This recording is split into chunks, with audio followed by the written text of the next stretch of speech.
es una práctica de intrusión, de alarma de intrusión, que tiene un detector de presencia, un interruptor magnético, un interruptor de llave y un timbre.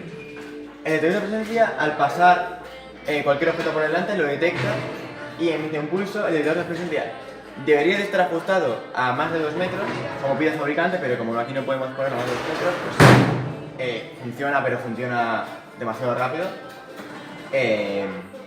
Y bueno, el circuito, al funcionar, lo que hace es, al detectar un intruso, por cualquiera de los 2 métodos de entrada, como por ejemplo una puerta al abrirse o el detector de presencia al detectar algo, simplemente emitirá un sonido de advertencia. Vamos a probar, el timbre está sonando, la presencia detecta.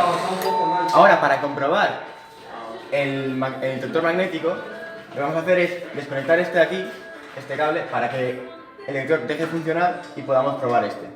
Bajamos los pías, atornillamos.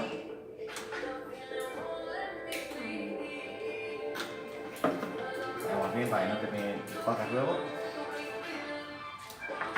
Vamos a encender y ahora podemos comprobar que esto, como está bajado, no funcionará y ahora funcionará. Y al volver a unirse, pues deja de sonar. Y bueno, esta es la práctica de detección de intrusión. Espero que os haya gustado. Nunca sé cómo es para.